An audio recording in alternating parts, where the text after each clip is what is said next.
Up.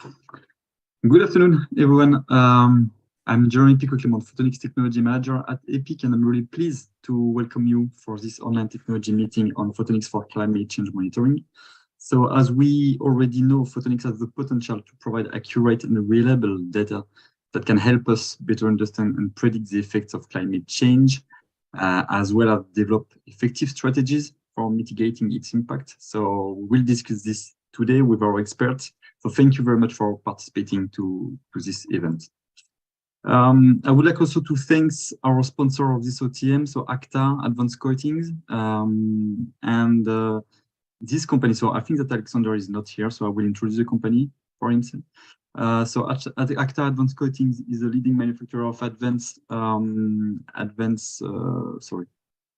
optical coatings and blackening solutions that are designed to improve the performance of optical and photonic systems across a wide range of industry, and work with some of the most innovative companies in aerospace, defense, medical, and semiconductor industry. So before to start, a few words about EPIC. So EPIC is the largest industrial consortium in photonics, acting as a catalyst of the European ecosystem at a global scale.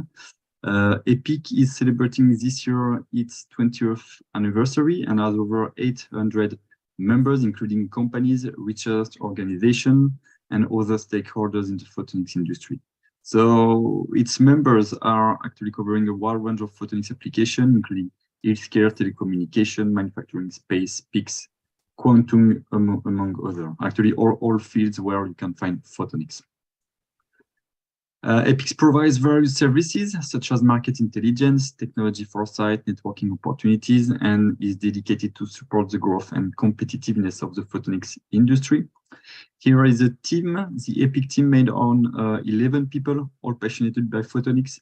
So this team is dedicated to support members from the marketing to the technical side, which I'm part of. And I'm personally in charge of optics and micro-optics technologies and market as space and green photonics. And my colleagues from the technology side are in charge of laser technology and medical market for Antonio Castello, and PICs technologies and quantum market for Ivan Nikitsky. So I warmly invite you to contact us if you have any needs, and we will be pleased to set up a meeting with you to discuss challenges and see how EPIC can support you. EPIC is also part of several European projects, as you can see on this slide. So JPICs. JPIC is a manufacturing pilot line for indium phosphate PICs. MedFam, a pilot line dedicated to new photonics technologies for medical diagnostics. Multiple, a project related to multimodal monitoring solution for production quality and efficiency. Fabulous, the European pilot line for the manufacturing of freeform micro-optics. Photon Hub, which is an innovation hub offering a comprehensive range of support to industry. And we'll have a presentation from Photon Hub today. And Pulsate, an European network for improving SMEs' digital competencies in laser and additive manufacturing. On this line, you can see our next in-person meetings and online meetings. So as you can see, several in-person meetings in Germany, in Poland, in France, in Switzerland, and again in Germany in September. So maybe one could be interesting for you is the one at Excel in Paris in September 21 and 22 of September 2023, which is be focused on photonics for space. And online meetings on additive manufacturing, photonics for agriculture in June, micro LED for consumer electronics, photonics for wearables, and hybrid photonics integration in September. So I invite you, of course, to check our website if you want to know more about this different event, and also if you want to be a speaker, so for sure. Here is the value chain distribution of all the companies who were registered for this today's event. And as you can see, and maybe already know, one of the strengths of EPIC is to be able to gather startups, SMEs, and big companies from the beginning of the value chain, from design photonics components and to the end, with end users, system integrators, as well as services providers. And I would like, of course, to thank our today's speakers. So here you can find the agenda. So we'll start with Arnaud Heliere from ESA, followed by Guillaume Roussel from Reuniwatt, then Nicola Palombo from Satellogic, Luca Fiorani from ENEA, Morten Hundt from Miro Analytical, Antti Näsilä from the VTT, and last but not least, Stefan Andersson from Spectrogon. So thanks to all the participants, the speakers, of course, for their relevant contribution of this today's OTM. And we really hope that you will enjoy this OTM. And yeah, last thing important, please feel free to ask any question you will have during the Q&A session after each presentation. So you can raise your hand through Zoom, of course, or ask your question in the chat.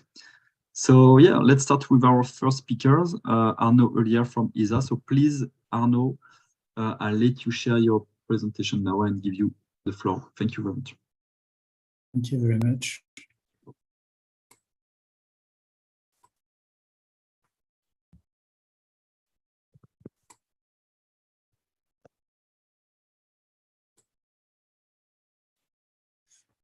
Okay, so thank you very much for the invitation. So I'm Arnaud Heliere. I'm working at the European Space Agency, and I'm heading the optical instrument section in the Directorate of Earth Observation Programs. And today I will give you some overview of the climate change monitoring from space activities we are doing at the European Space Agencies and how photonics technology are involved.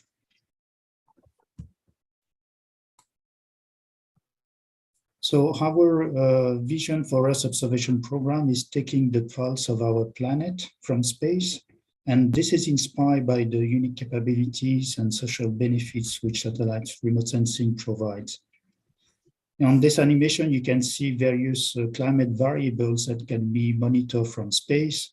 So this goes from soil moisture, ocean color, sea surface temperature, atmospheric species such as ozone, greenhouse gases, also aerosols and clouds. At the European Space Agency, we're developing a fleet of Earth observation satellites. We have already 15 of them which are being operated and developing quite a large number of them, 41, and also preparing another 22. They are spread over 3 big lines of program, missions which are science-oriented, then missions which are developed in the frame of the Copernicus program for the European Union, the Sentinels missions, and meteorological satellites. And this capability of satellites observation provide a wide array of observation capability for various climate variables. So I want to give you some example of the mission which we are developing and how they are relevant for climate change monitoring. The first one is Earth Care. It's Earth Cloud and Aerosol mission. And this is aiming at observing clouds and aerosol and radiation budget. The mission will be launched next year in 2024. And aerosols are very important for climate change. They have a direct effect on climate by changing how much solar radiation is reflected or absorbed in the atmosphere.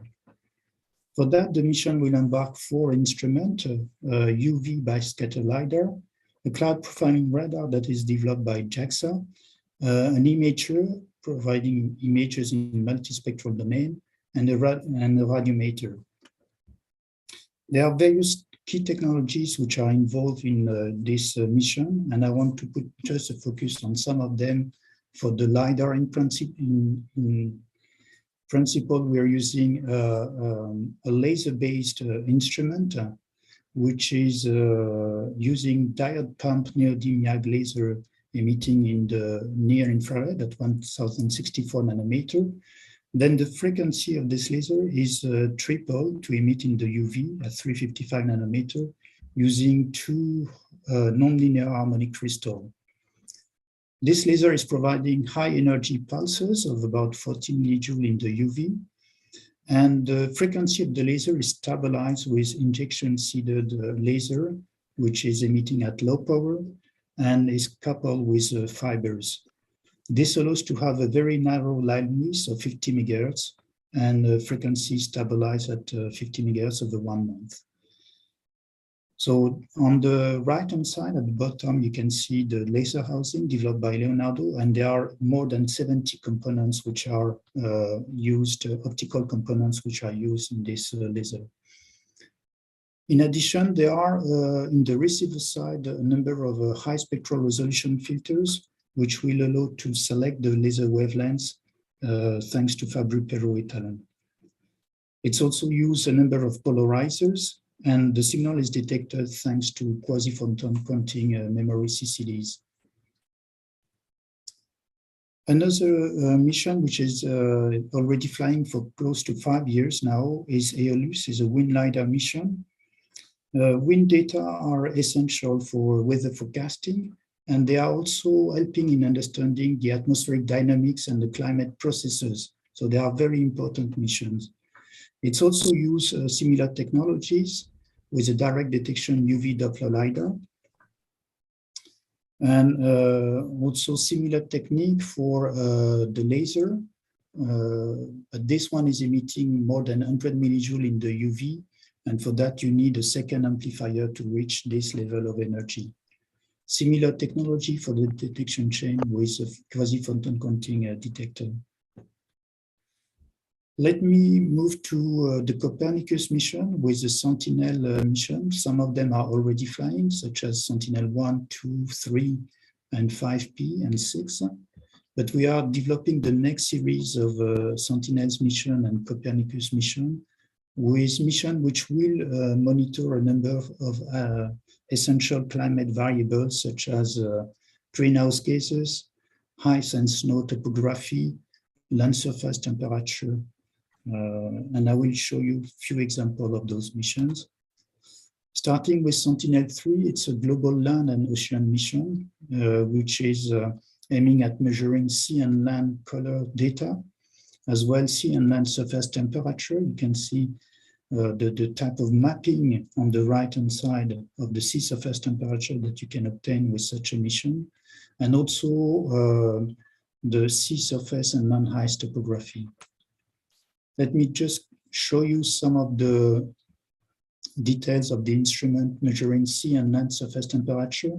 It's a radiometer that is aiming at providing a global sea surface skin temperature with an accuracy of better than 0.3 Kelvin. And it's using a set of dichroic filters to split the signal in various spectral bands, measuring from the visible to the thermal infrared.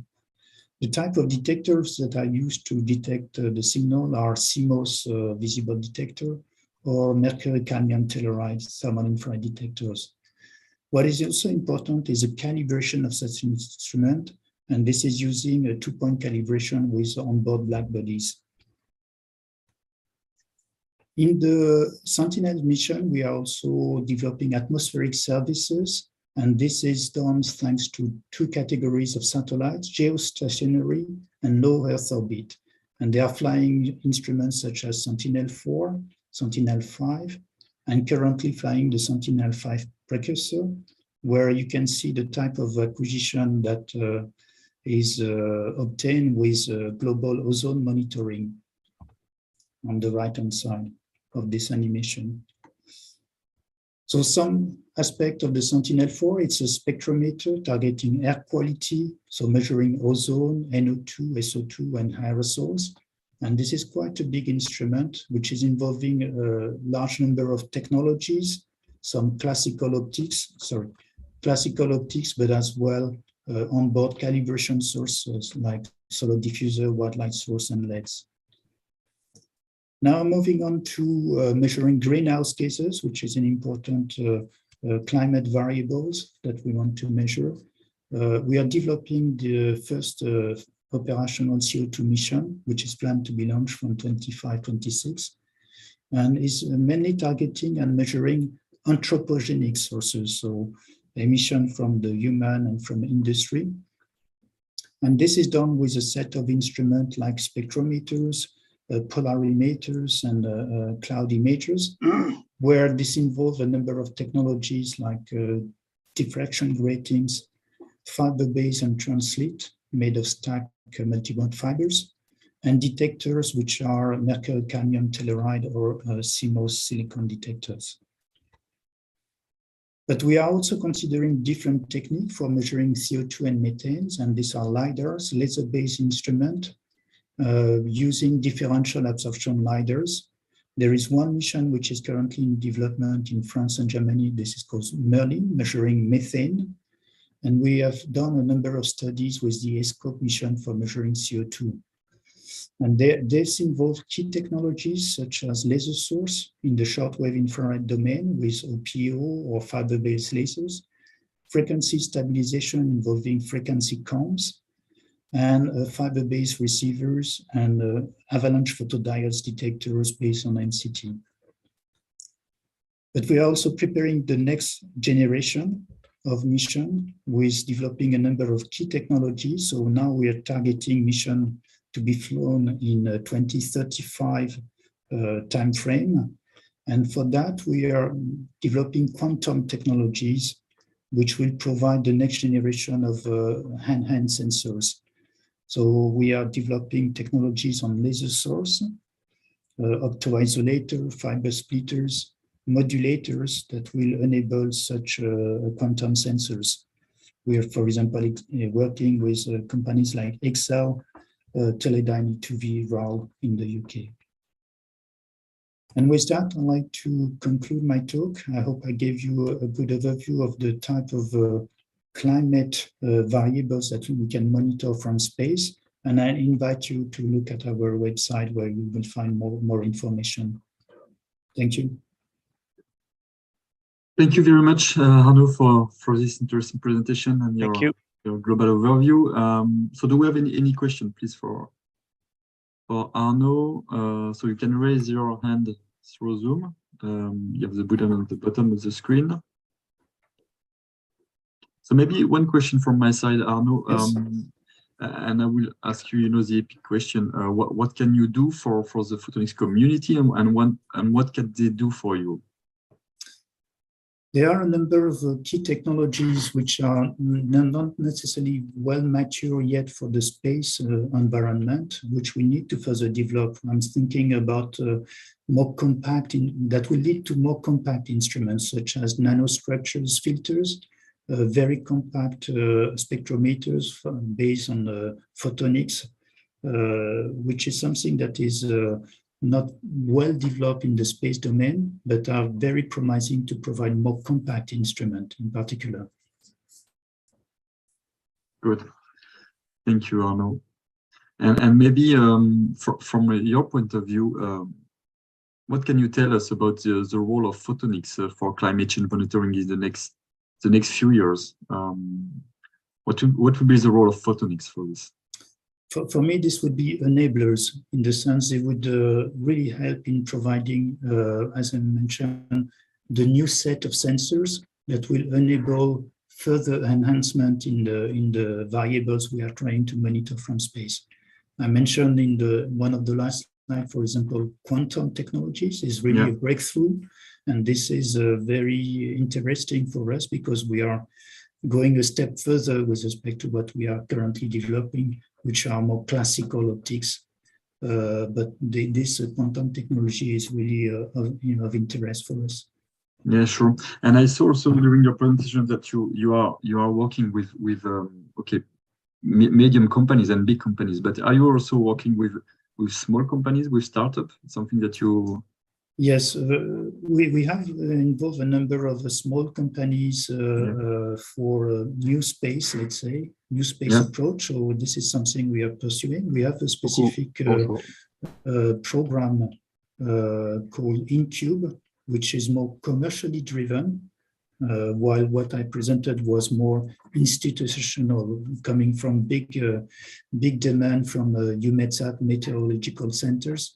But we have also a number of activities which are more commercially driven, for which we are working with a number of the new space companies. Good to know. Thank you, Arnaud. And we have question from Ivan Nikitsky, Epic. Please, Ivan. Yes. Hello, Arnaud. Thank you very much for the presentation.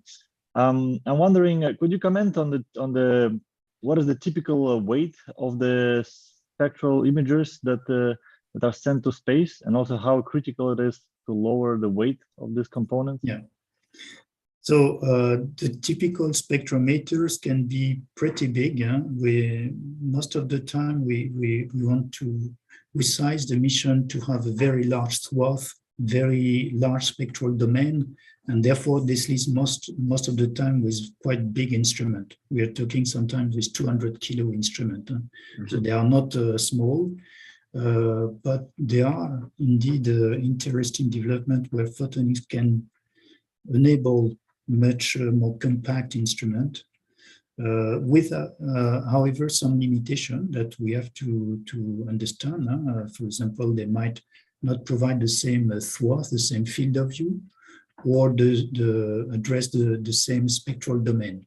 But I think they are very much complementary, and this is something where we should invest more and investigate more to have this complementary between the big spectrometers and the smaller one that would be more easier to accommodate on a spacecraft as a companion instrument, for example.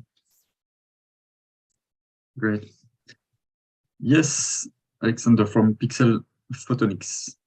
Yeah, many thanks for the talk. I have a rather basic question here, since we are from a detector side, more or less. What are the typical intensities you measure there, basically, photonic-wise, photon-wise?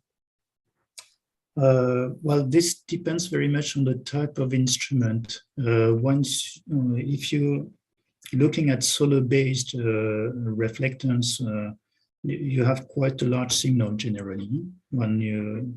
While if you're looking at LIDARs, then you cannot embark a very big laser, or you have some limitation with the power you can generate on the spacecraft, and therefore you're measuring photons or few hundreds of photons for each of the acquisition. So it's very dependent on the type of instrument, whether you use the solar as a main source of photon generation, or if you need to embark on board your own source of photon generation. Maybe also directly in regard to that, so where are the spectral intensities mostly located in? So more... That makes a big difference indeed. If you are trying to measure absorption line, within an absorption line by measuring trace gases, for example, like CO2 or methane, then you will measure much weaker signal because you're looking really in the depth of an absorption feature. That's why most of the time for the detector is a challenge, because you need to have a very high dynamic range, 3 or 4 of those of magnitude typically. I see. Thanks. Thank you, Alexander, for your question. Any other question, please, for Arnaud?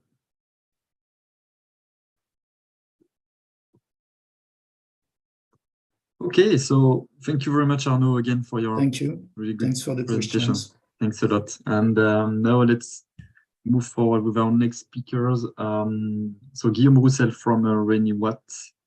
So Guillaume, you can start your presentation. Yes. Is it okay? Yeah. Okay, so hello again, everyone. First, I will start with a short background. In 2012, I got a PhD degree in hyperspectral imagery and image classification. And then I work on various subjects, such as the use of SAR imagery for viticultural biological indices, to highlight them, and also on shadow compensation for urban image classification. And today I will speak about all-sky cameras and how they are able to observe clouds and their evolution in the context of climate change. So I'm working for a company called Reuniwatt, which mainly deal with cloud observation and forecasting. And the company has been founded in 2010, and it is composed of now more than 20 people in 3 different locations in Reunion Island, Toulouse, and Paris. And our team mainly operates in 3 different markets: renewable energies, atmospheric sciences, and defense and space. And we have strongly invested in research and development with more than 100 publications and 5 patents.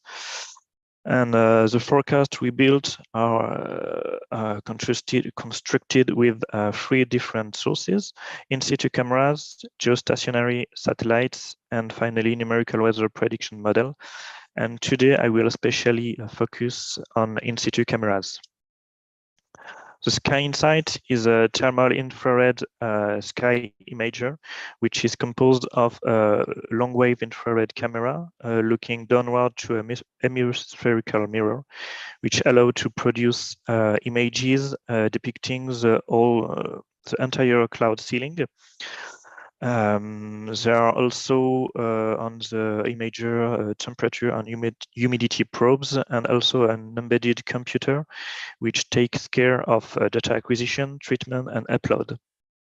At the beginning, we were not supposed to produce our own imager, but when we look at the market, we didn't find anything that were able to do what we want an imager to do.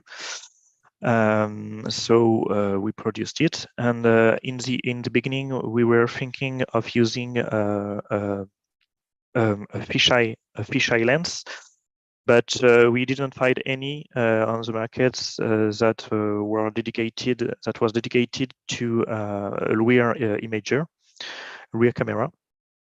And finally, this kind of configuration has its own advantages, like they have a better field of view, and in the end, small obstacles such as small insects or, for example, birds dropping.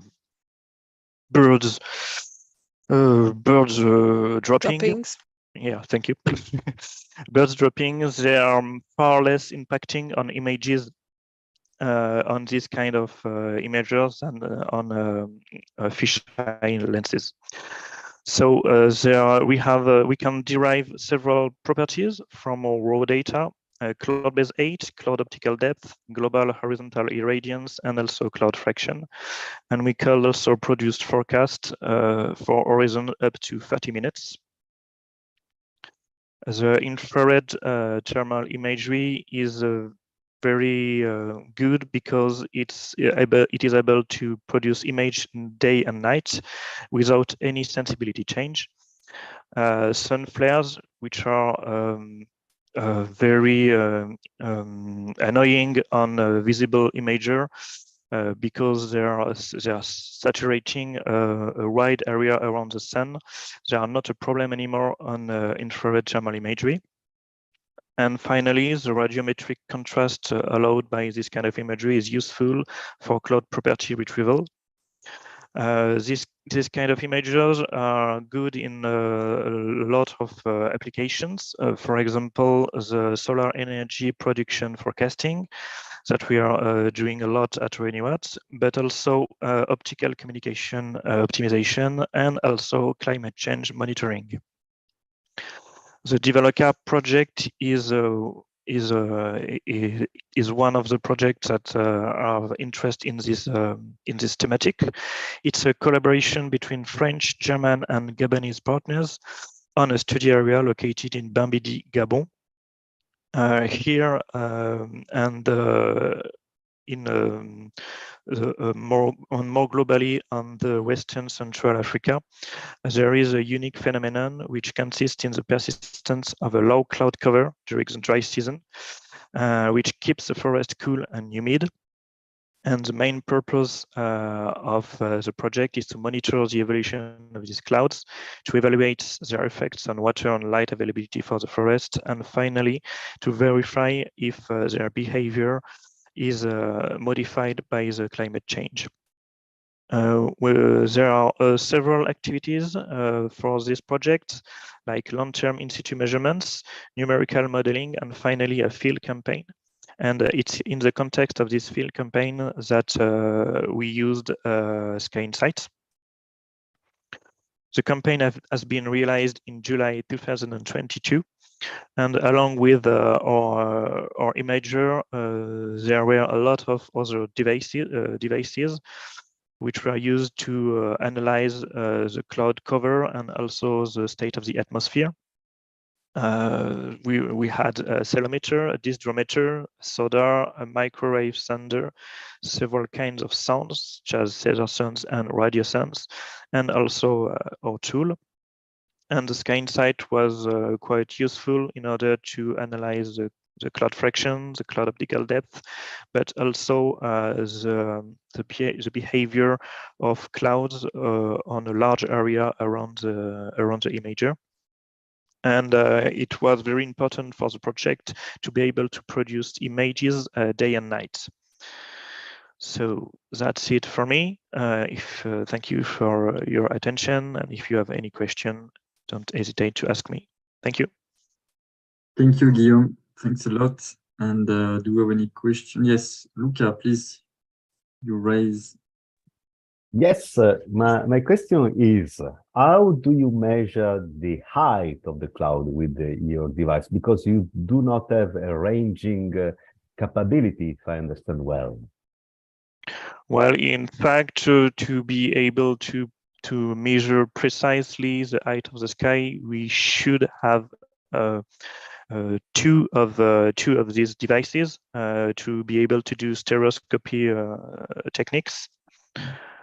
Yeah, that's how we do it. A kind of triangulation, let me say, with the two different instruments. Oh, that's a good question. This is not me that is doing this and this tool. Anyway, you take two pictures. Yeah. Like the human eye, so you can measure the distance. Yeah. We have two eyes for this. Thanks, Luca, for the question.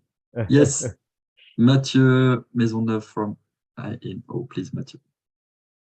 Good afternoon. Thank you very much for your talk. It was really interesting. I would like to know, because right now you are looking in the 8 to 13 microns band, but would it be interesting for you to look a bit further in the infrared, say up to 50 micron or even to 100 microns in order to do some kind of atmospheric measurement?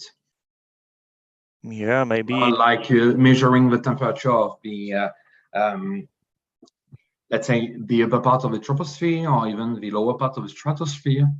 But at some point, depending on the wavelength you want to measure, you could be sensitive to those altitudes.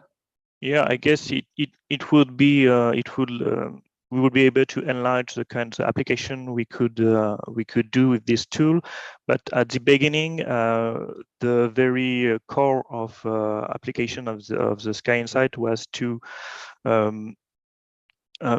be able to make the difference between sky and clouds at any moment in the day or in the night, and especially for solar applications. And it was not the whole depth of the atmosphere that was the aim of the tool, but I guess it would be possible to make other version of the tool with a better camera, and with a wider range of wavelength, I guess. Okay, thank you. Thank you, Mathieu. Any other question, please, for Guillaume? Well, thank you again, Guillaume, for your presentation. Thanks a lot. Yeah. And You're welcome. Thank you for your question. So let's move with our next speaker, Luis Guillermo from Photon Hub. Not from Photon, from ICFO, but who will present Photon Hub. Thank you, Jeremy. Yeah, ICFO in Barcelona. It's one of the members of Photon Hub Europe. So it is clear that that photonics as a key enabling technology can help the fight against climate change. However, some companies lack the expertise and the access to advanced photonic technology platforms. So this is why Photon Hub Europe was created. It is a single one-stop shop where European photonics and non-photonics companies, in particular SMEs and mid-caps, can find top-notch expertise and deep technology support to test innovative ideas before they actually invest in them. So Photon Hub Europe brings together more than 500 photonics experts from 15 member states and more than 20 local photonic hubs. Besides the strongly subsidized projects for prototyping and upscaling, Photon Hub also provides training and reskilling opportunities, business coaching, investment, plus other activities required for photonics innovation. Projects are expected to last between 6 and 9 months, with the possibility of multiple follow-up projects. So in summary, if you think photonics can help your company to grow its business, register today at photonhub.eu to access all of its all-inclusive services. Thank you. Thank you, Luis, for this introduction of Photon. So if you need any information, you can contact Luis, or you can also contact us, because EPIC is also a part of Photon. So thank you, Luis, again. Thank you. And now I will invite Nicola Palombo from Satellogic for the presentation. So please, Nicola, you can share your screen and start. Yes, can you see my screen? Yes. Okay. So, welcome to everybody. My name is Nicola Palombo. I work as research system engineer at Satellogic. And today I will tell you something about a novel multispectral approach for detecting methane from space. So, as I said, I work at Satellogic, where actually our mission is to provide affordable and high quality data from space. We have at the moment 34 operational satellites in orbit. We provide already multispectral imaging with a resolution of 70 centimeters. We can provide videos, full motion videos as well. And because of the fact that this meeting today is about photonic technologies for monitoring of climate change, I would say something about the new payload which we are developing, which is for detection of methane from space. We are also part of the European Association of Remote Sensing Companies, especially in this field of methane detection. So why to detect methane? Because actually 11% of the total greenhouse gases emission are methane. And in this, if one considers the global warming potential of methane in 20 years, this is actually more than 80 times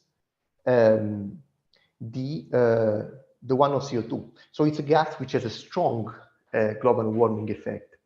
And on the other hand, the lifetime of this molecule is relatively short in atmosphere, so like 12 years. This means that if one provides valuable data for monitoring and then proper action is taken and the emissions are decreased, we might actually have benefits in a couple of decades, which is relatively fast compared to CO2, for example.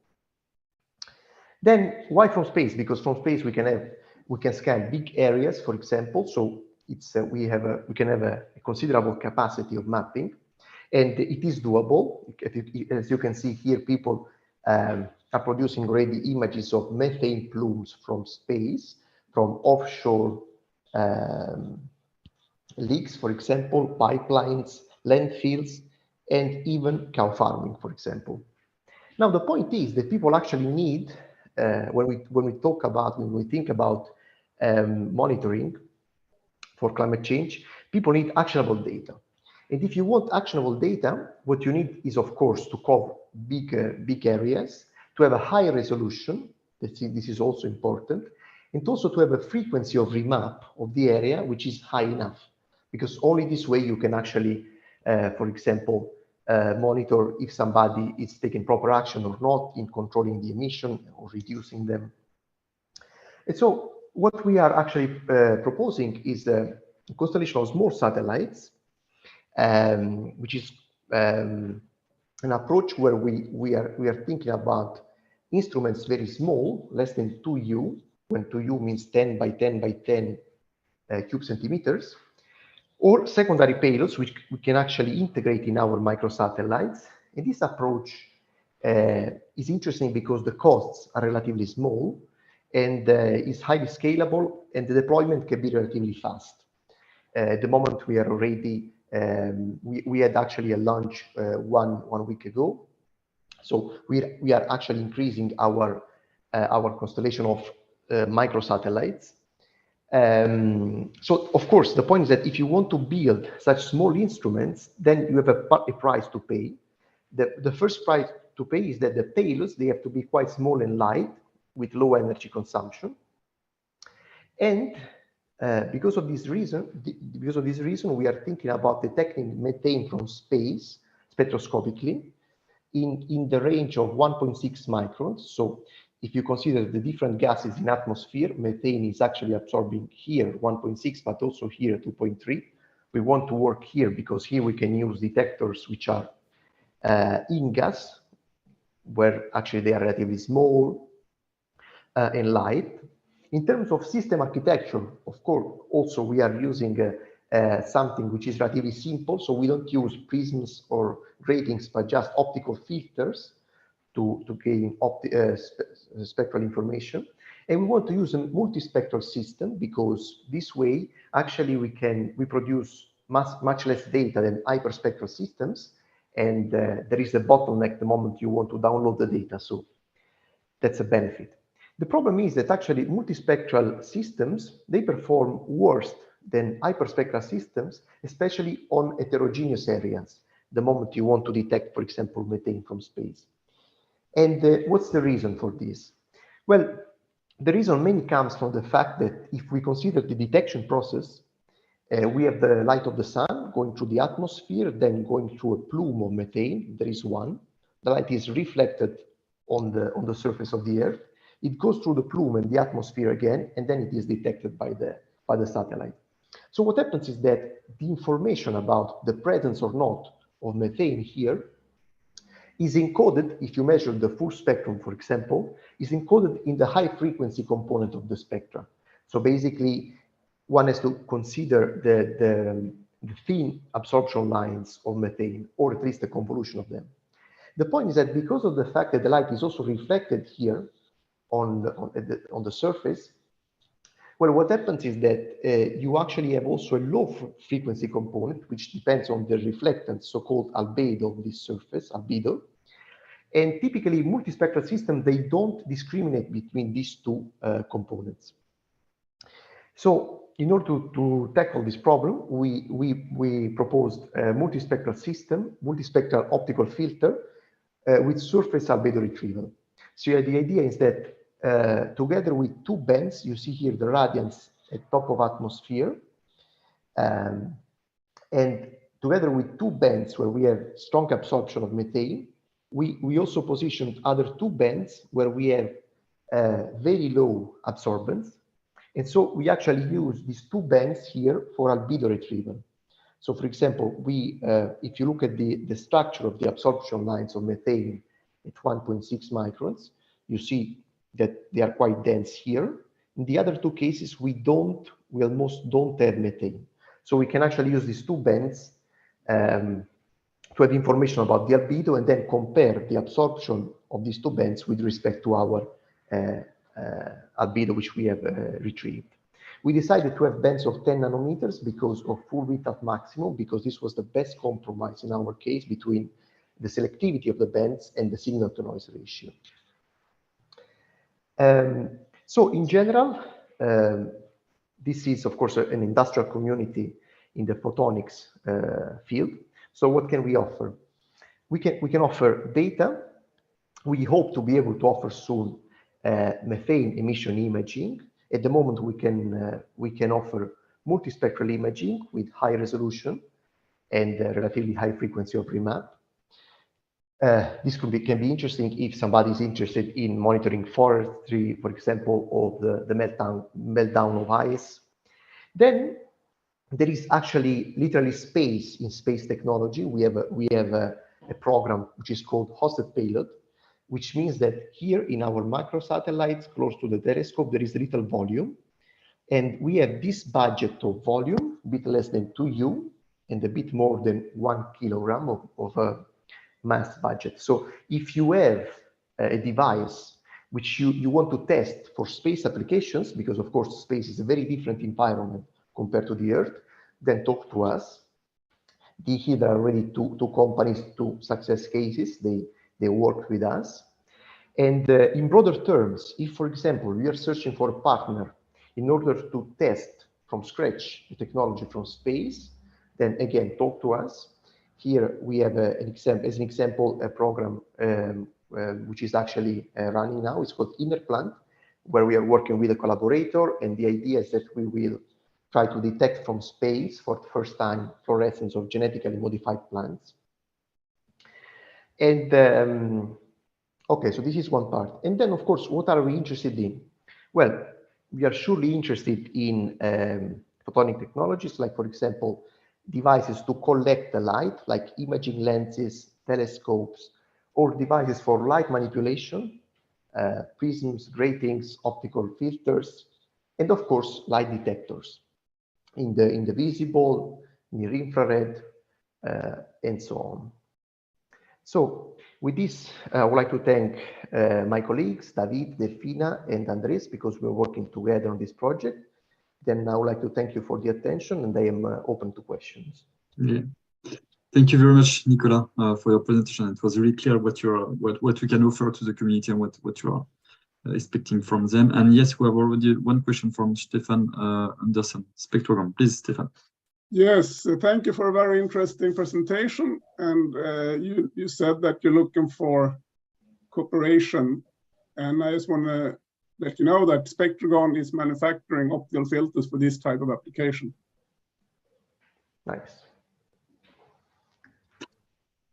Yeah, exactly. So you can exchange, of course, your email in the chat, or if you need to be put in contact with Spectrogon, Nicola, you can ask us afterward, of course. So I guess you also do customization, right? What was that? You also provide custom filters, so development of new optical filters. Yes, we do everything from prototypes to mass high volume production. Perfect. But I will have a presentation later, so you can stay and look. Of course. Exactly. Any question, please, for Nicola? Raise your hand. I was wondering, Nicola, how do you manage the power consumption with your satellites? Sorry, how we manage? How do you manage the power consumption? The power consumption. Well, yeah. Actually, that's a very good point, because we have a low energy budget. So the first thing we do at the moment, we have to switch between, for example, the main payload and the secondary payload. At the moment, we have to do the acquisition. But in general, what we do is, of course, to design our payloads already to minimize the energy consumption. And we use the solar panels of the microsatellites and the batteries.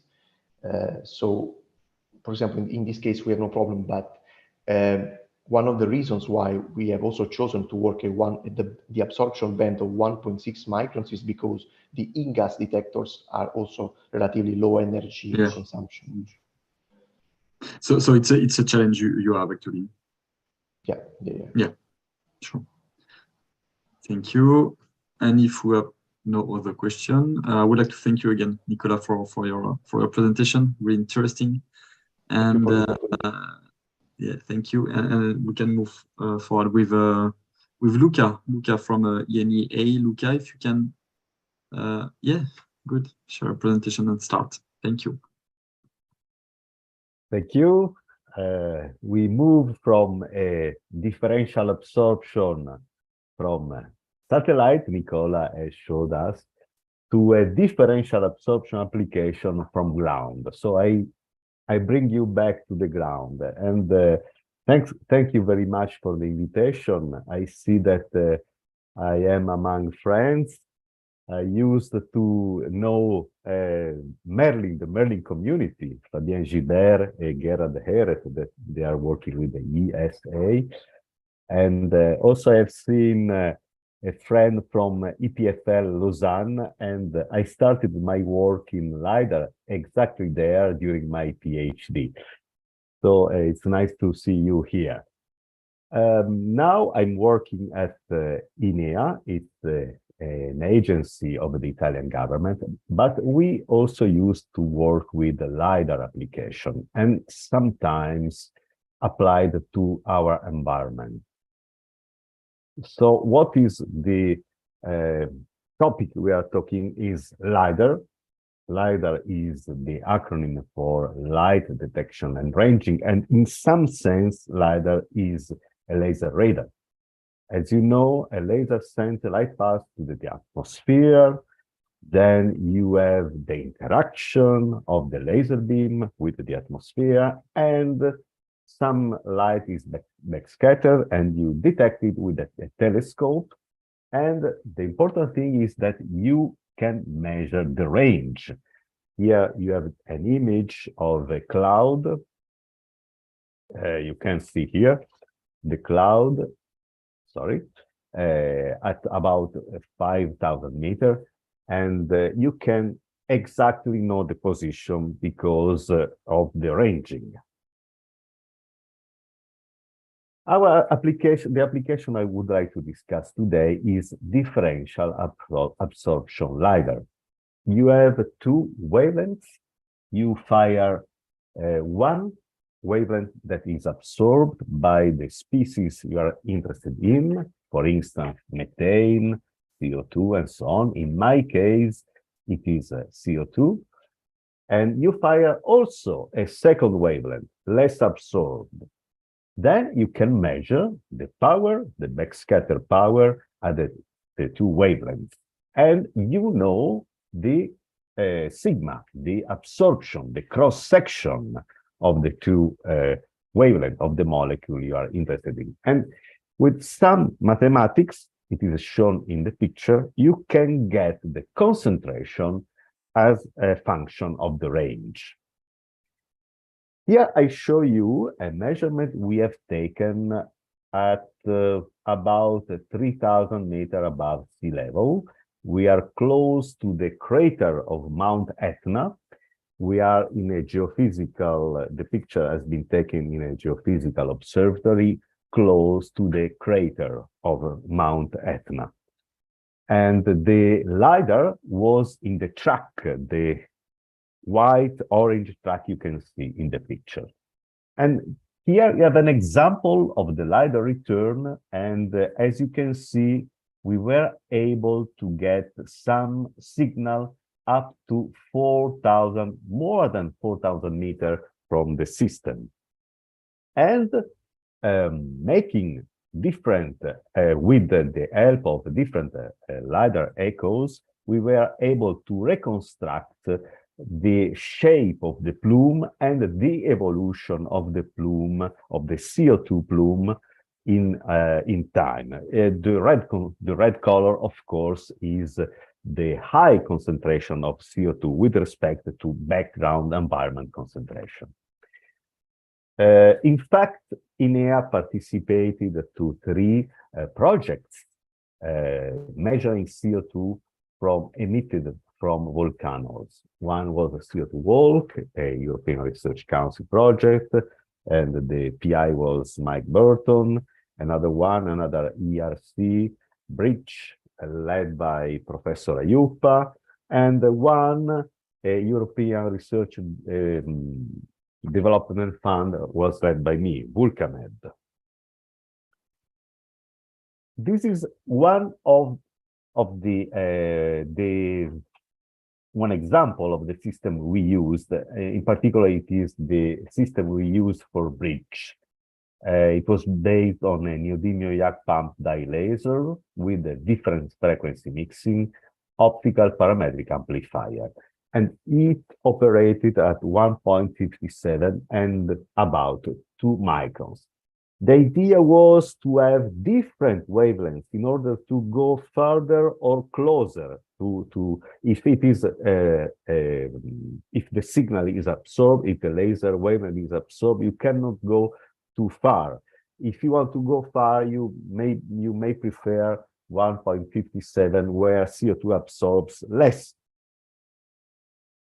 And the system had some special features: the enhanced beam profile amplifier, dynamic mode option, piezo wavelength control, and double crystals to have a simultaneous, or at least nearly simultaneous, on-off generation and amplification. Here you have a picture of the signal, and it was quite complex and quite difficult to operate in the harsh environment of volcanoes. But anyway, it was able to work nearly continuously for 7-10 days each time. We had a 3 measurement campaign. And also in this case, we have, you see, an injection seeder to stabilize the frequency. And then we have this combination of dye laser, difference frequency mixing, and optical parametric amplifier. So the laser source was a little bit complex. And the detection was with the INGAS, as you can see in the table.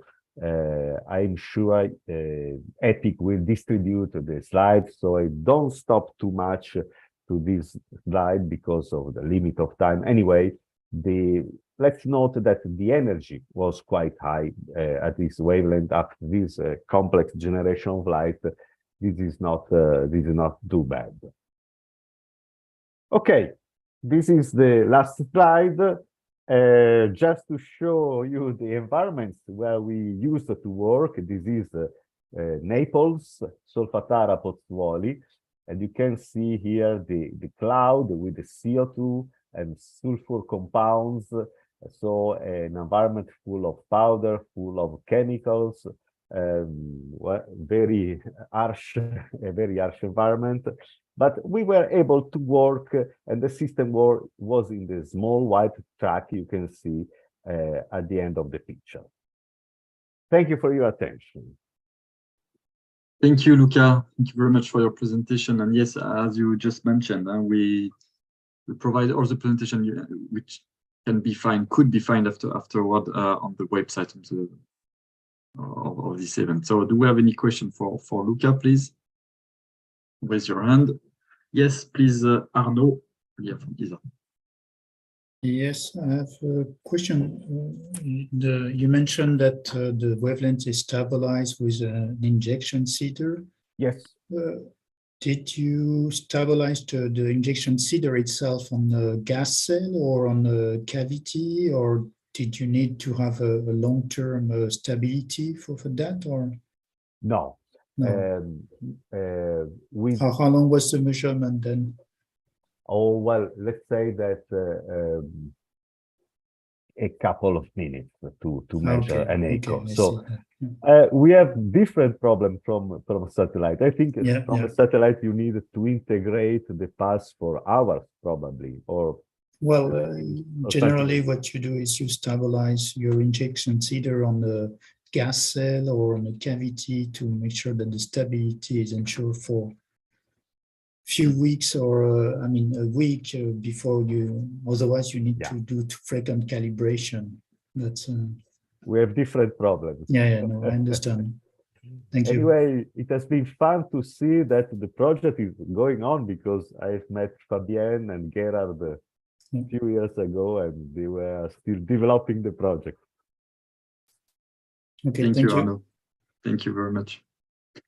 I was wondering, Luca, what is the measuring distance of such LIDAR systems? Could you be more precise? Well, I mean, you show some pictures, and I was wondering how we measure the distance. Yeah. Okay, we have an analog to digital converter. So we digitize the signal very fast, let's say 10 nanosecond bin. So our resolution is about 1.5 meters. And we measure the light going to the target and coming back. So, you know, the speed of light in air is almost exactly the speed of light in vacuum. So, and what is the distance, the maximum distance? Oh, as you have seen, the maximum we reached was 4.1. But with 25 millijoules, it's not that bad. Good. Any other question, please? Raise your hand.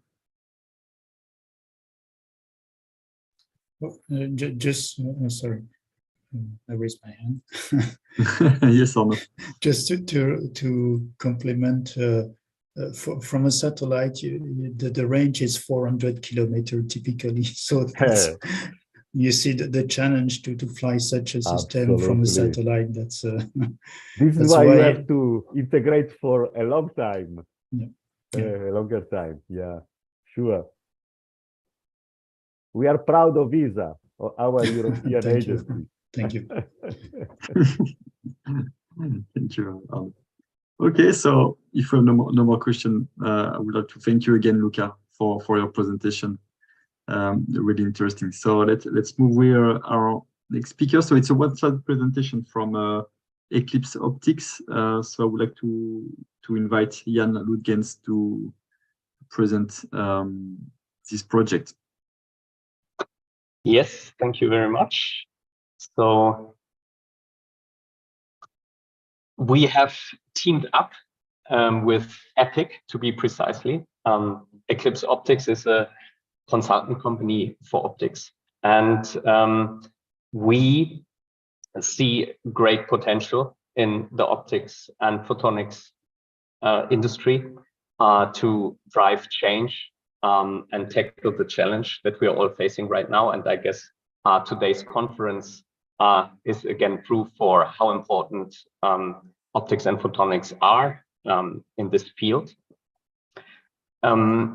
We have come to the conclusion that a good catalyst for this would be within EPIC to create a work group in which we want to educate ourselves about circular design and sustainable production, as well as to create a network in which we can connect this competence to the actual demand that we see on the market, and to discuss about what market opportunities we see for those applications.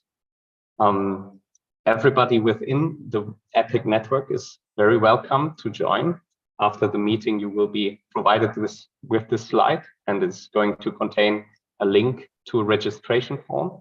And if you have further questions, feel free to contact my colleague, Dr. Katharina Zeuner, who will be leading this work group for the first year. Our goal in the first year will be actually to get to know each other, to see the various efforts you are undertaking, whether that may be you providing monitoring technology, or you actually have a core market with LEDs reducing energy consumption, or you're working with solar cells providing CO2 neutral or CO2 reduced energy production. So thank you very much for your attention, and I will be looking forward to see hopefully as many as you as possible at our first meeting. Thank you. Thank you, Jan, for this short presentation. And yes, we are partner on this project, and we organize actually an online event on this work group the 9th of June 2023 together from 3 p.m. to 4 p.m. So you are pleased to register if you want to participate, and you can find our event, of course, on the EPIC website. So thank you, Jan, again. And now let's move forward with Miro Analytical with a presentation from Morten Hundt. So Morten, you can start your presentation, please. Thank you, Jeremy. Yeah, and thank you all.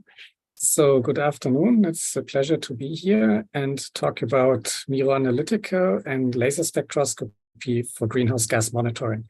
So I'm also not really talking about climate change monitoring, but more about monitoring greenhouse gases causing the climate change.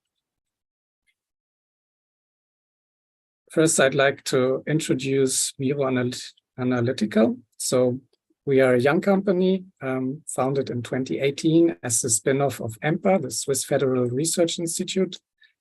And our head office is in Wallisellen, near Zurich, here in Switzerland. And we produce high-precision gas analyzers for monitoring of greenhouse gases and air pollutants.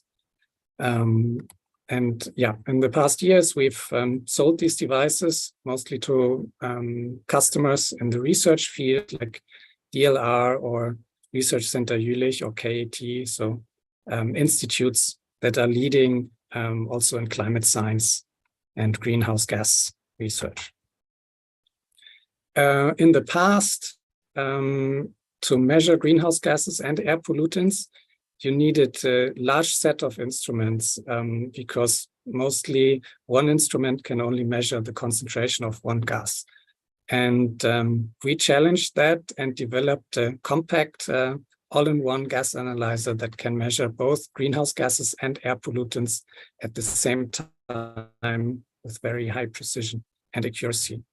And the technology we're using for this is direct laser absorption spectroscopy. I think most of you are familiar with the principles. So we shine a laser through a sample. So in our case, it's a sample cell. We tune the laser over an absorption line, and from the tuning of the laser, we get the absorption line profiles, and we can fit those lines and then retrieve the concentration of the gases from that. And we combine several lasers such that we can measure up to 10 gases in a single instrument.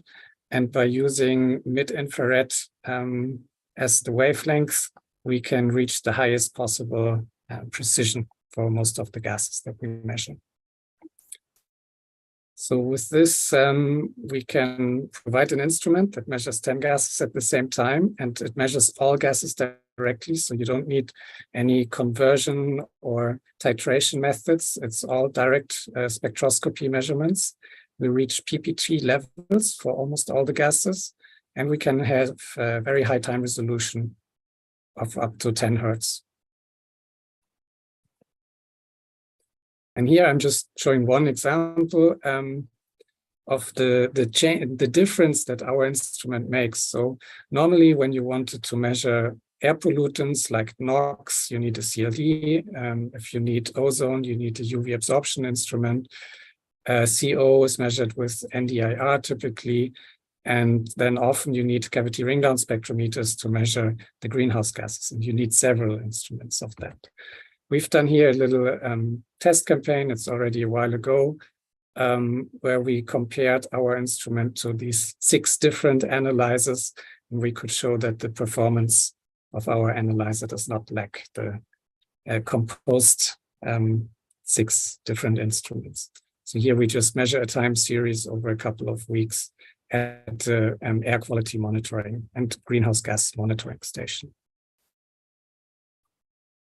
So to summarize and to come to the important point, what we are offering, well, we are offering analyzers for greenhouse gases and air pollution, but also collaboration possibilities for the developments of the next generations. And that's also very linked to what we're looking for, because we always need components, new lasers, detectors, mirrors, coatings, everything in the mid-infrared. So that's what we're offering and looking for at the same time. And we also offer some career opportunities. So if you are looking for a new job or a new challenge, please have a look at our website and maybe you find something that would suit you. So thank you for your attention and looking forward to your questions. Thank you, Morten, for your presentation. Thanks a lot. Any question, please, for Morten? Raise your hand through Zoom. Maybe I will start, Morten, with a maybe more global question about your main challenges today or for the next few years in terms of technology. Are you still looking forward to reduce the size of your? Exactly. I mean, that's the trend, and that's what we're working on to make the whole system more compact, more robust, more mobile. There are many projects going on. We already are present in mobile measurements. We have customers that put the instrument in cars or airplanes. Mm-hmm. But of course, people would like to have instruments that can fly on drones. And not the big ones, but small ones, of course. And so that's the things we can work on. Okay, great. And what are your main, I would say, fields of application?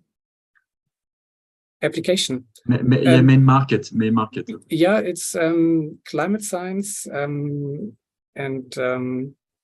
research related to that. So we have customers that use the instrument to measure greenhouse gases and pollutants on mobile measurements. So they put the instrument in a car, drive around the city, catch plumes. But we also have customers who use it in combination with soil measurements. So they have soil incubation chambers where they measure the emissions and or the source and sinks of greenhouse gases in soil, or the interaction of greenhouse gases with soils. And yeah.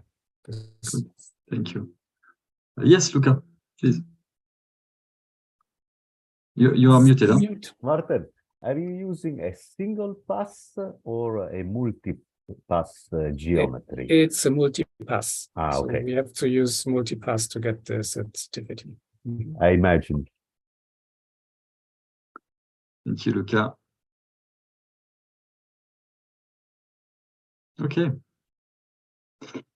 Thank you again, Morten. I'm pretty sure that that EPIX could support you. So let's keep in contact together and see how we could help you in your development.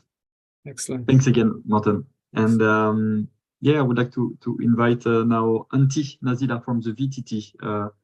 We'll talk about hyperspectral imaging. So Antti, you can start your presentation, please. Yes.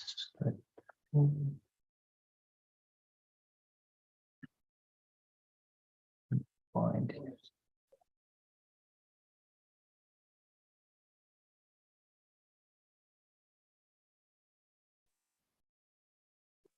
Okay.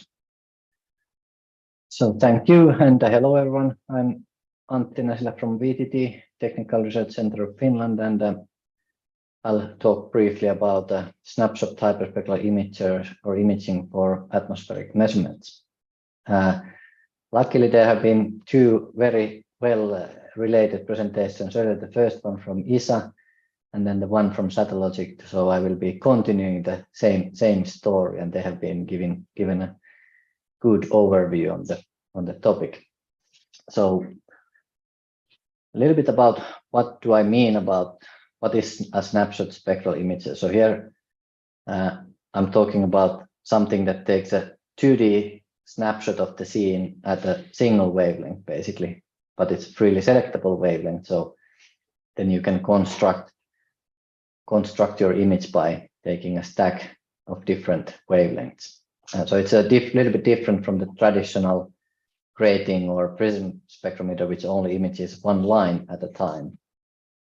And here at VTT, we do this by a tunable Fabry-Perot interferometer. And in the simplest sense, how it works is that you have a narrow band going through your instrument. You take your image, then you move your filter, take next image, and so on. Then you can reconstruct your data cube of the scene. And it has certain benefits, of which I will talk later. But how a Fabry-Perot interferometer works, to those who are not familiar with it. So in simplest terms, it's a tunable optical bandpass filter.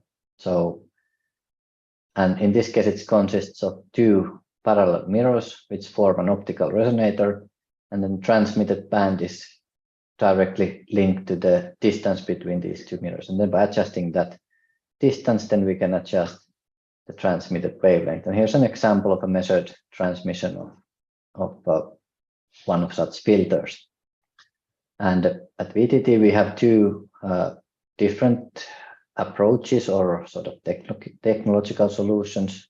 So at the MEMS components, which are very small, but mass manufacturable. And then we have these piezo-actuated ones, which are for smaller volumes, but at the moment we can make them a lot larger. So in the applications where we need more optical throughput, then this is the way to go. And right now we can do apertures up to 43 millimeters. And so what are the benefits of this kind of a snapshot imaging? So we always get the 2D image, so we don't necessarily need such a extremely stable platform. So we can always in post-processing overlap the different bands. Then it's relatively fast, so we can get more than 50 layers in 2 seconds, of course, depending on your target and exposure times and so on, but it's quite fast. Currently, in some cases, we have been able to make this kind of hyperspectral video. So something like 10 data cubes per second, and each of those have maybe 10 wavelengths or so in one data cube. So it's almost so-called video rate hyperspectral imaging. And then it's programmable during your flight or mission that you can later with software adjust the bands you want to measure, so you don't need to predetermine those. So you can always, and you can change your sort of a measurement sequence how you want.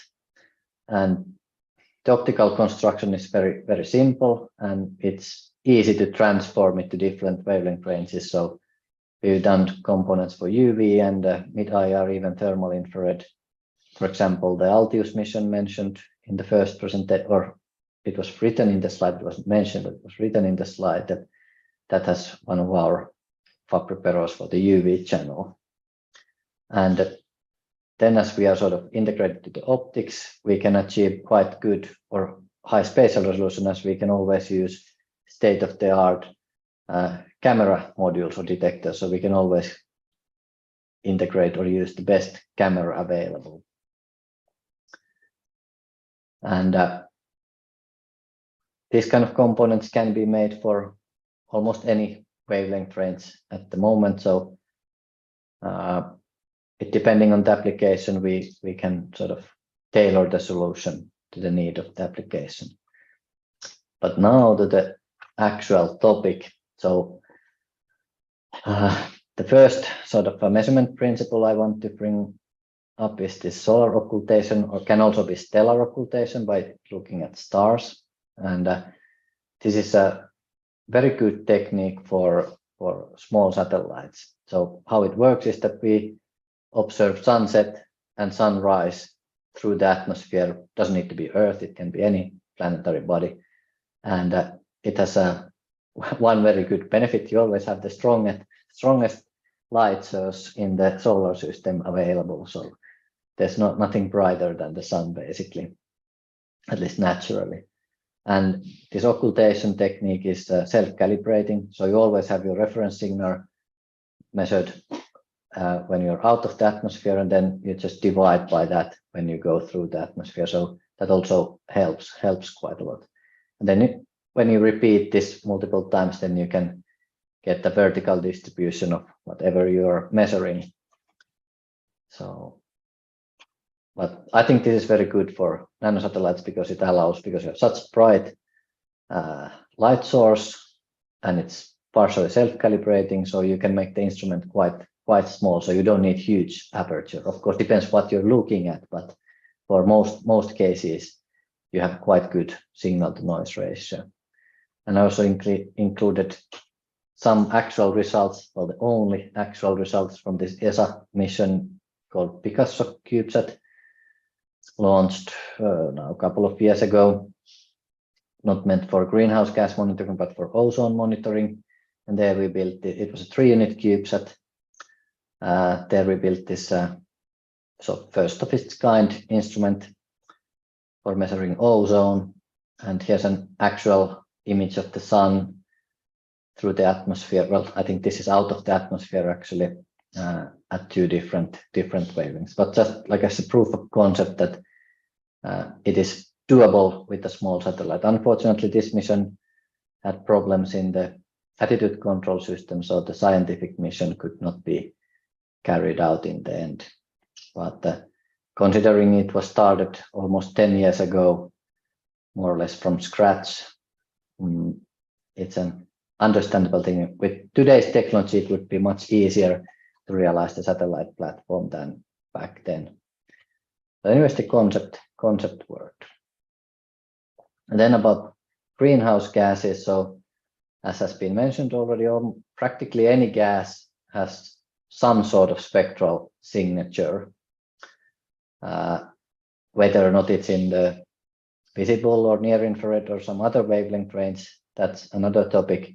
But even in this near infrared region, we have some spectral signatures of the most important gases. So there's CO2 signature around 1.4 and 1.6 microns. Then there's the methane signature that was also already mentioned at 1.6.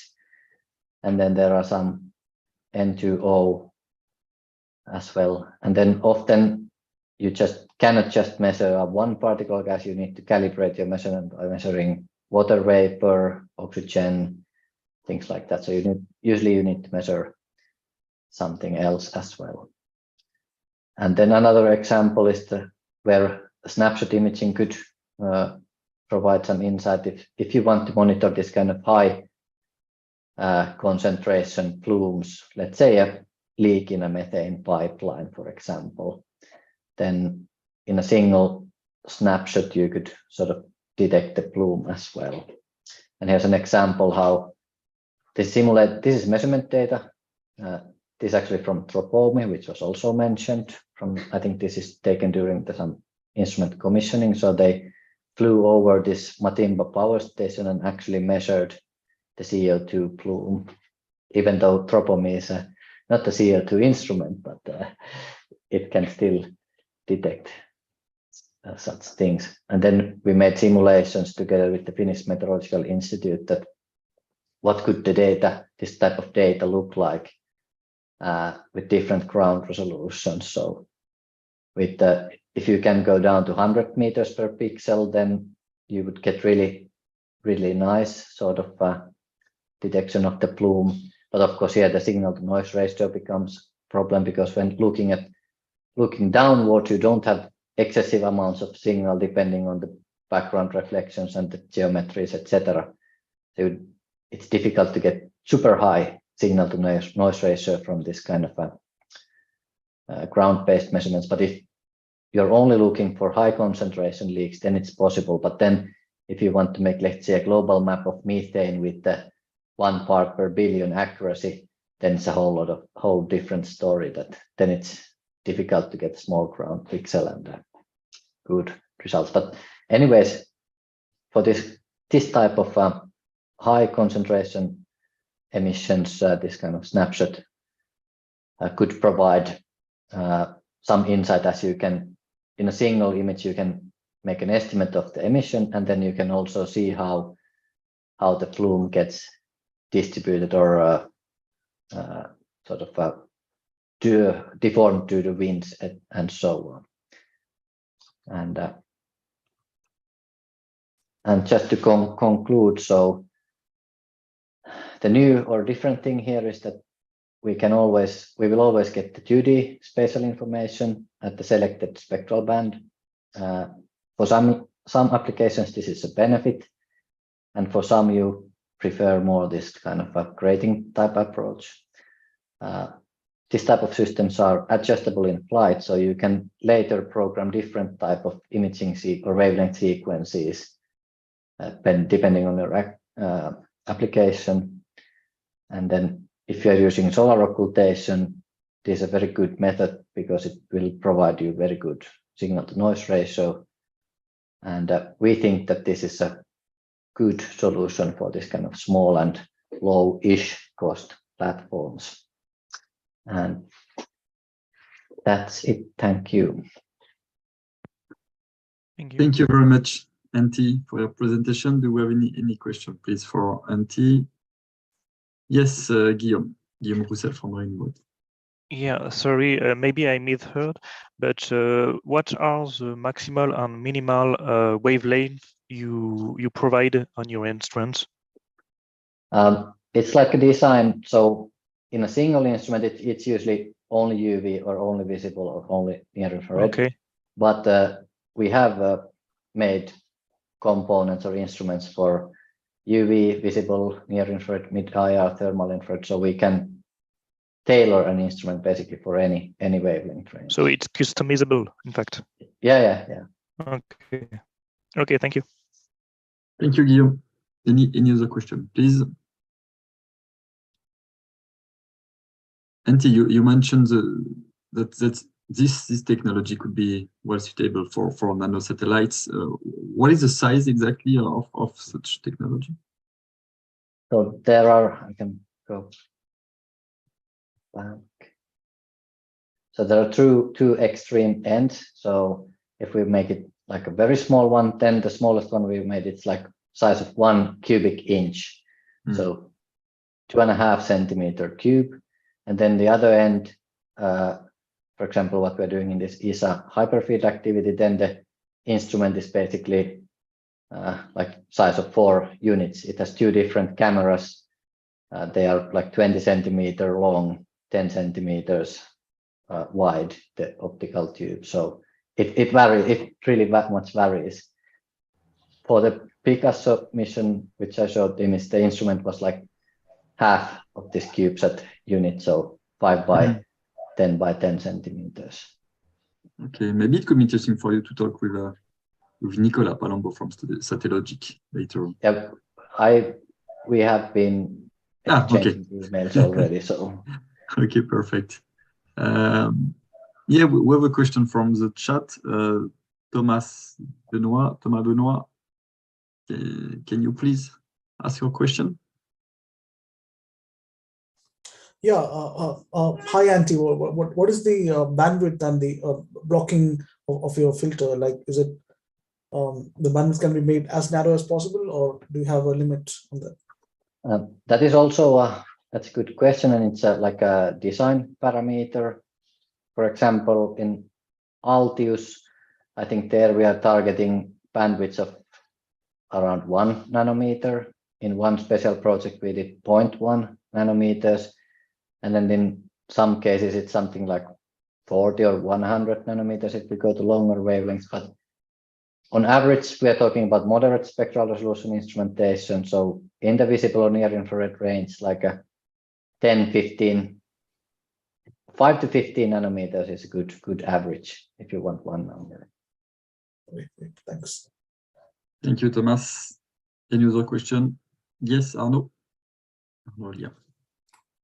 Yeah, just a comment on my side. Well, I can confirm that it's very interesting to have this monitoring capability when you come to spatial resolution down to 100 meters, 100 to 200 meters, because you can better quantify small sources, small anthropogenic sources, which is really something that is complementing big mission as we are developing in ESA with the CO2 monitoring, which has a rather 2 kilometers spatial resolution.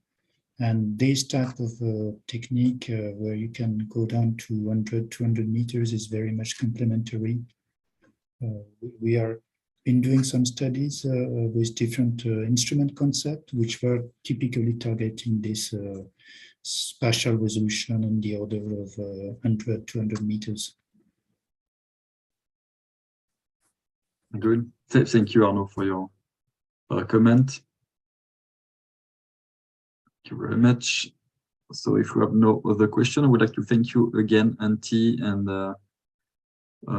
thanks a lot for your presentation. Thanks for the question from the participant. And let's move with our last speaker, last but not least, speaker of Spectrogon, and Stefan Andersson. I invite you to start your presentation.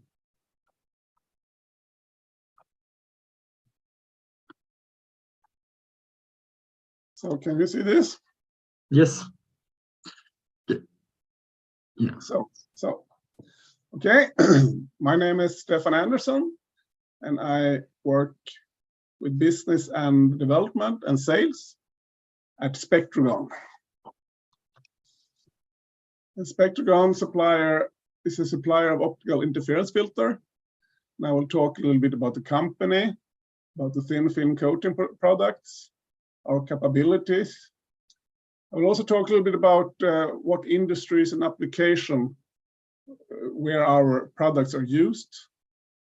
I will talk about optical filter and environmental gas monitoring and the water monitoring application. The last two is of course connected to the climate change. So a little bit about Spectrogon. It's a Swedish company, headquarter and all of the production in Stockholm, outside of Stockholm. We have sales offices in Scotland and United States. We have over 40 years of experience in thin film coatings. We develop and manufacture optical filters, other thin films coatings, and holographic gratings. Thin film coating products, well, optical filters in the range from 400 to 14,000 nanometers, bandpass filter, broadband pass filter, short wave and long wave pass filters. Other coatings that we're doing is beam splitters, neutral density filters, anti-reflective coatings, and mirrors. We have many different coating machines in the wavelength region from 2000 to 14,000 nanometer. We're using thermal evaporation techniques. In the visible and in the near infrared region, to get the layers very dense, we use sputtering techniques. And we do everything from prototype quantities to high volume production. Every single product are quality controlled to verify the compliance to the specification. And we do rigorous environmental tests according to MEAL and ISO standards. So our products are used in many different applications: gas process, healthcare, power distribution, environmental monitoring, which is connected to the climate change. Approximately 20% of our total sales goes to environmental monitoring. So it's an important business for us. Other industries and applications: thermal imaging, automotive, fire and safety, defense and space, and laser and telecom industry. So optical interference filter for environmental gas monitoring. We do optical filters to the detectors, but we also do optical filters coatings directly on the detectors. So we don't do the detector itself, but we do, as I said, filters and optical filters coatings. Optical coatings. So just to clarify what an optical filter is, and what it does. It selectively transmits certain wavelengths of light and reflects and absorbs others. This so you can target and detect various gases. And some of the gases that our filters are used for is methane, carbon dioxide, carbon oxide, sulfur oxide, and SF6, just to mention a few. Finally, I will talk about a project that is connected to climate change. It's a satellite project for water monitoring, and it's a cooperation project together with the Swedish infrared ER detector manufacturer ENEA, where Spectrogon manufactured the filter coating directly on ENEA's detector.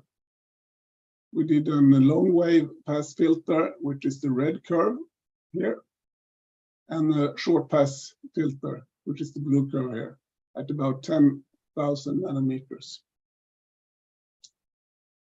The microsatellites are from Constellar. And the application was this water monitoring in Sacramento, California, to mark water stress areas in agriculture applications, to increase crop yield and optimize usage of fresh water. This was a very successful project. So I've been I've been talking about Spectrogon business and what we do. And now, of course, we are interested in more and perhaps new customer which working in this field and for these applications. Okay. Any questions? You're finished, yeah? Yeah. Yeah, thank you very much, Stefan. Thank you very much for your presentation. Any question, please, for Stefan?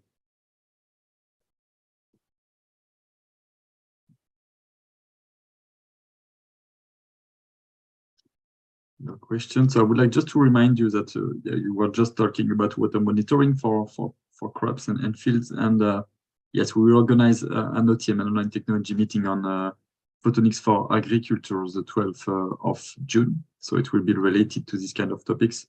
So I invite you to check our website and register if you're interested. But it will be also an interesting topic for this kind of technology.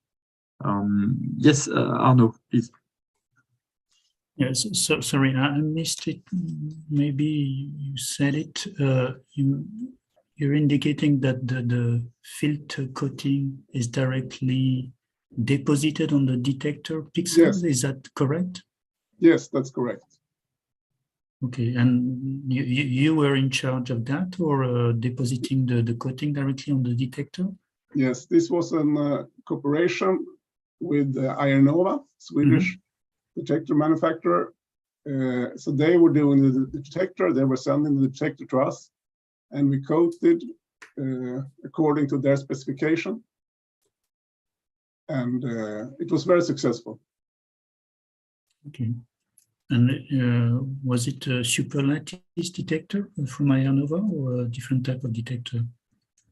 I'm not an expert on the detector itself, but so I'm not really know. We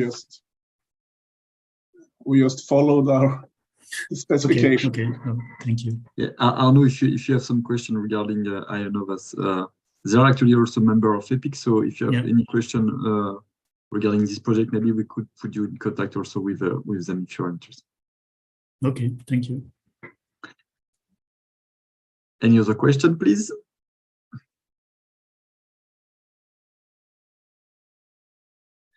Okay, so thanks again, Stefan, for your presentation. Thanks a lot, and I hope that you get also good contacts. I would like just to, before to end, I would like just to remind you the next event we will organize. So in-person meeting, and the one which could be interesting for you is the one in September on space, Photonics for space, at Exile Paris in France, the 21 and 22 of September. So I invite you to check our website, of course, if you want to register. And regarding online technology meeting, we have this one, Photonics for agriculture, the 12th of June, for example, which could be also interesting for you. And I would like also to thanks a lot our speakers, of course, of this today's event, which are relevant presentation, and also all the participants, the question. And so thanks a lot for this. And I invite you, of course, to contact me if you want to be put in touch with any of the participants today, any of the speakers. And I hope that you really enjoyed this OTM as I enjoyed it. So thanks a lot again, and see you next time for another OTM or another in-person event. Thanks a lot. Thank you. Thank Bye. you. Yeah, thank you. Thank you. Bye-bye. Bye-bye. Thank you. Bye-bye, Luca.